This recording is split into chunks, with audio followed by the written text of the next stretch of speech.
Bismillahirrahmanirrahim. Assalamualaikum warahmatullahi wabarakatuh. Innal hamdalillah nahmaduhu wa nasta'inu wa nasta'hdi wa na'udzu billahi min syururi anfusina wa min sayyiati a'malina may yahdihillahu fahuwal muhtadi wa may yudlil falan tajida lahu waliyyan mursyida. Asyhadu an la ilaha illallah wahdahu la syarika lahu wa asyhadu anna Muhammadan abduhu wa rasuluh. Rabbi zidni ilman warzuqni fahman. Rabbi israh li sadri wa yassir li amri wahlul 'uqdatam min lisani yafqahu qawli. Selamat datang kembali kelas 7 pada mata pelajaran IPS bersama Ustazah Herla. Kali ini kita masuk ke pertemuan ketiga, masih membahas mengenai bab 3, yaitu mengenai permintaan, penawaran, pasar, dan harga. Ada 6 pembahasan yang akan kita bahas pada pertemuan kali ini. Permintaan. Permintaan adalah keinginan yang disertai oleh kemampuan untuk membeli barang dan jasa pada tingkat harga dan waktu tertentu. Permintaan artinya adalah keinginan, menginginkan sesuatu, kemudian kemampuan. Kemampuan adalah mampunya seseorang untuk membeli apa yang dia inginkan.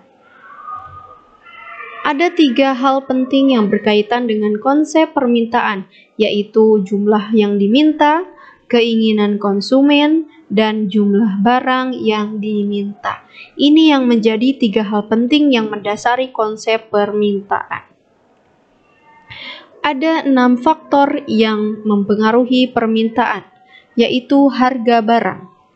Ketika harga suatu barang naik, permintaan akan barang tersebut cenderung turun dan sebaliknya.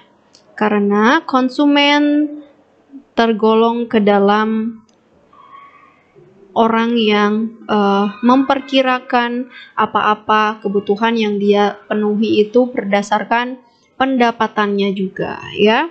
Jumlah pendapatan semakin tinggi, maka barang-barang yang dapat dibelinya akan semakin banyak. Tentunya dengan memperhatikan harga dari barang tersebut. Jadi kedua hal ini saling berkaitan. Kemudian juga memiliki faktor jumlah penduduk. Jumlah penduduk yang sedikit mempengaruhi permintaan dari suatu barang. Pedagang yang berasal dari desa kemudian berdagang di pasar desa dengan pedagang kota yang berdagang di pasar kota akan berbeda dalam segi stok atau persediaan suatu barang karena permintaannya berbeda pula. Kemudian selera masyarakat.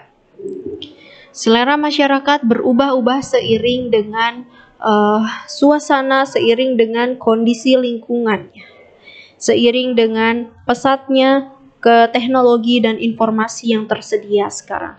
Kemudian hari raya keagamaan. Hari raya keagamaan menjadi satu faktor yang mempengaruhi permintaan. Contohnya permintaan terhadap ketupat pada saat hari raya, ketupat sangat diminati dan permintaannya meningkat pesat. Kemudian harga barang lain. Harga barang lain ya, bukan harga barang kain. Nah, yang dimaksud dengan permintaan dari harga barang lain itu adalah permintaan harga barang lain adalah barang pengganti. Ya, kalau misalnya pada saat itu cabai rawit mahal, maka yang akan dibeli sebagai opsinya adalah bubuk cabai misalnya ya, sesuai dengan kebutuhannya masing-masing. Nah, kemudian contoh lain adalah minyak goreng dan mentega. Ya, contohnya itu menjadi bisa opsi dalam memasak. Selanjutnya adalah penawaran.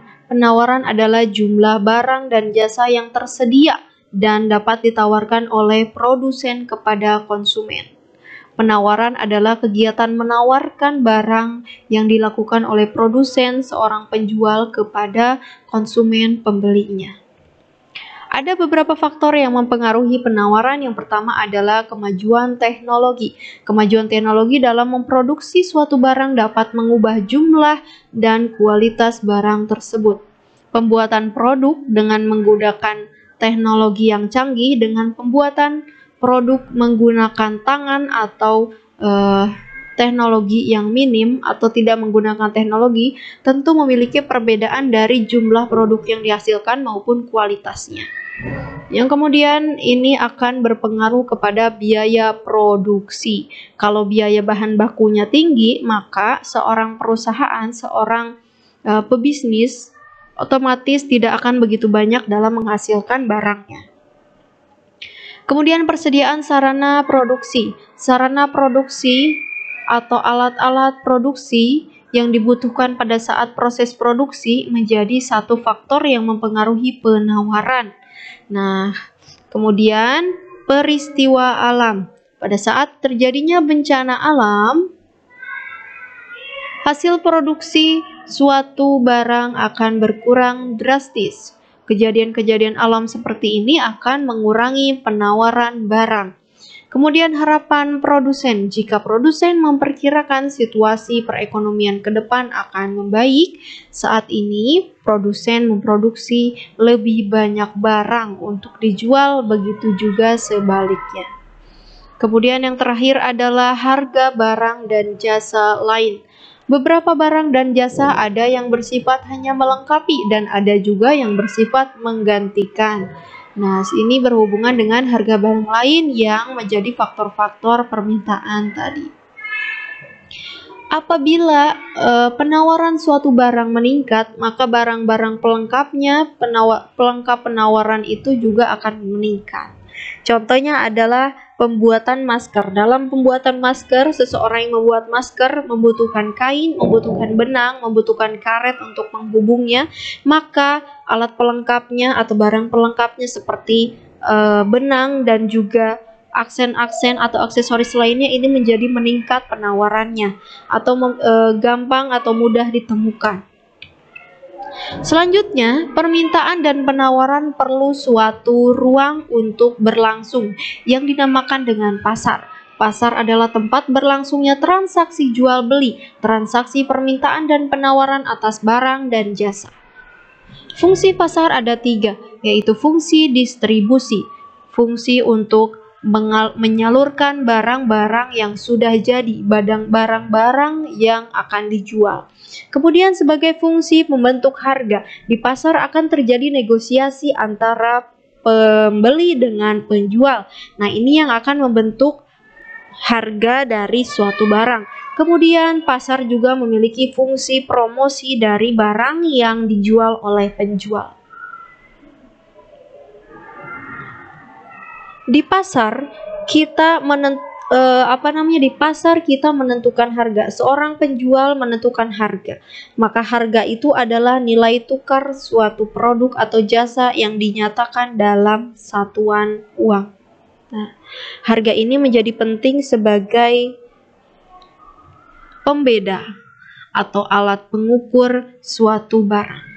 Satu barang dengan barang yang lainnya yang memiliki perbedaan fungsi maupun perbedaan kualitas tentu memiliki harga yang berbeda. Sekian dari Ustazah, terima kasih atas perhatiannya. Selamat beraktivitas, semoga sehat selalu. Billahi taufiq wal hidayah. Wassalamualaikum warahmatullahi wabarakatuh.